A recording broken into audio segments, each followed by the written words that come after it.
안녕하세요. 비바 학원입니다. 이제 24년도 1학기 중간고사가 모두 끝났습니다. 대부분의 학생들이 이제 수고를 하셨고요. 이제 시험이 다 끝났으니까 마음 놓고 당분간은 조금 쉬면서 지내면 좋을 것 같습니다. 제가 이제 이번 시험을 거치면서 여러분들하고 같이 나누고 싶은 이야기가 하나 있는데요. 저희 학원에 여학생 한 명이 있었는데가 아니고 지금도 있습니다. 이번 시험에서 100점을 받았습니다. 영어를. 근데 그 학생이 100점을 받았던 비결에 대해서 여러분들하고 같이 공유를 좀 하고 싶은데요. 사실은 그 여학생이 1년 전과 비교해서 지금은 사뭇 많이 달라졌습니다.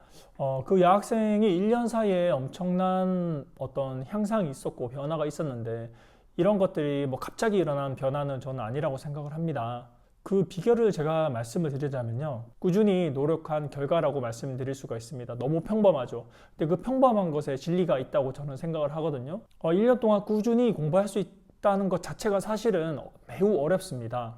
한마디로 말씀드리자면 그 학생은 기복이 없이 꾸준히 공부를 했던 거죠. 사실 이거 정말 어렵습니다. 물론 공부 잘하는 학생들, 집중력이 좋은 학생들도 있고 머리가 조금 뛰어난 학생들도 있습니다. 근데 그런 학생들의 공통점은 뭐냐면 머리가 좋기 때문에 조금만 해도 성적이 나오잖아요. 그러면 뭔가 기복이 심합니다. 갑자기 집중력이 떨어지면서 공부를 못하는 경우도 있고 학원을 몇 번 빠지면서 이렇게 좀 처지는 그런 구간도 분명히 있거든요. 하지만 이 여학생 같은 경우는 꾸준히 이렇게 공부를 해왔었고 어떤 보통 학생들은 잘하다가도 공부하기 싫을 때 훅 떨어져서 공부를 안 하다가 또 잘하다가 이런 식으로 기복이 되게 심하거든요.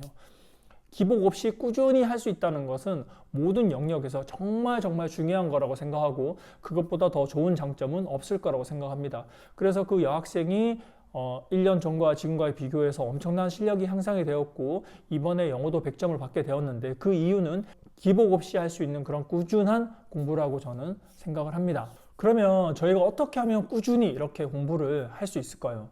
일단은 첫 번째로는요, 작은 목표를 설정해야 됩니다. 큰 목표가 아니라 작은 목표거든요. 예를 들면 학원에서 매일 와서 하는 과제들이 있습니다. 어떤 학습량이 있는데요. 뭐 단어 암기, 듣기, 문법, 독해 이런 식으로 매일 하는 거를 꾸준히 해주는 겁니다. 그럼 오늘의 목표는 이렇게 학원에서 하는 수업 이것만 잘 하자라는 이 작은 단위의 목표를 계속 채워가는 거죠. 그러면 하루를 채우면 한 달이 되고 또 1년이 되잖아요. 그럼 그게 꾸준히 작은 목표를 설정해서 달성하는 게 되는 거죠. 두 번째는요, 일관적인 그런 습관을 형성하는 겁니다. 그 여학생 같은 경우에는 학원을 빠짐없이 1년 동안 계속 나왔습니다. 그렇기 때문에 그것들이 어떻게 보면 일종의 습관으로 형성이 된 거죠. 제가 학원에서 학생들한테 말하는 게 있습니다. 아무리 아프더라도 일단 학원에 와라. 10분만 공부를 하고 가더라도 일단 학원에 와라. 왜 그러냐면요. 일단은 매일 꾸준히 학원에 오는 습관을 들이면 자동적으로 몸이 일로 오게 되어 있습니다. 그러면 힘이 들지 않아요. 이렇게 습관이 되어 있기 때문에 늘 오던 패턴대로 하는 거거든요. 그런 것들이 바로 어떤 습관을 만드는 거죠. 그런 습관이 계속 자동으로 될 때 시너지가 발휘된다고 저는 생각을 하거든요. 그래서 일정한 습관을 만들라는 거였고요. 그리고 세 번째는 동기부여를 확실하게 해줘야 됩니다. 이건 정말 중요한데요. 동기부여가 없다면 그 어떤 것도 지속적으로 할 수가 없습니다. 어떻게 하면 동기부여를 잘 할 수가 있을까요? 그거는 바로 자기의 목표나 어떤 공부에 대한 동기를 적는 겁니다.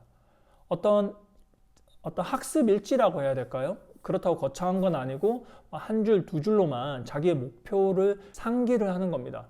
예를 들면은 이런 학생들이 있겠죠. 나 이번에는 영어 점수를 꼭 90점, 100점 받고 싶어 라고 목표를 세웠다면 그 목표에 대해서 계속 적는 겁니다. 공부하기 전에 학습 그 노트에다가 이번 시험 영어 목표는 100점 이렇게 목표를 계속 상기를 시킬 수 있도록 마음속에만 두는 게 아니라 글로 적는 거죠. 그러면 매일매일 그런 글로 적게 되면 그게 동기부여가 될 수가 있습니다. 그리고 때로는 이런 것도 좋아요. 공부를 하기 직전에 눈을 감고 한 30초나 1분 정도만 미래를 상상해 보는 겁니다. 내가 이번 시험에서 원하는 성적을 얻었을 때 나의 기분이 어떨까? 그 시험지를 봤을 때 어떨까? 또 나의 시험지를 보고 기뻐하시는 부모님도 상상을 해보는 거죠. 그런 게 계속 동기부여를 할 수 있는 것이라고 생각합니다. 그리고 이제 마지막 네 번째인데요. 네 번째는 적절한 휴식을 취해야 됩니다. 이것도 정말 중요합니다. 자기는 휴식 없이 그냥 매일 공부만 할 거야, 줄기차게 공부만 할 거야, 이렇게 생각하는 학생들이 있다면 잘못됐습니다. 그거는 지속할 수가 없습니다. 운동에서도 가장 중요한 게 휴식이거든요. 운동을 하고 나서 휴식을 할 때 어떤 자기 근력이라든가 이런 게 더 향상되기 때문에 휴식 시간이 정말 중요합니다. 공부도 마찬가지라고 생각을 합니다. 그래서 휴식 시간을 반드시 줘야 됩니다. 예를 들면 이런 방법은 좋아요. 일요일 오후 한 타임은 나 자신한테 완전한 휴식 시간을 준다라고 생각을 하는 거죠. 그러면 일요일 날 점심을 먹고 오후 시간에는 정말 자기가 하고 싶은 걸 마음껏 하는 겁니다.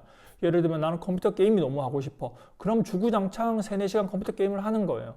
나는 유튜브 영상을 많이 보고 싶다. 그럼 간식 먹으면서 3, 4시간 유튜브 계속 보는 겁니다. 이렇게 오후 시간은 완전히 자기가 원하는 그걸 할 수 있도록 풀로 완전히 쉬는 시간을 만들어 주는 거죠. 그러면 그게 또 회복이 됩니다. 그럼 다음 주로 또 열심히 공부할 수 있는 그런 휴식 시간이 될 수가 있는 거죠. 그래서 다시 한번 말씀을 드리자면 저희가 꾸준히 기복 없이 할 수 있는 방법은 첫 번째, 작은 목표를 설정하는 겁니다.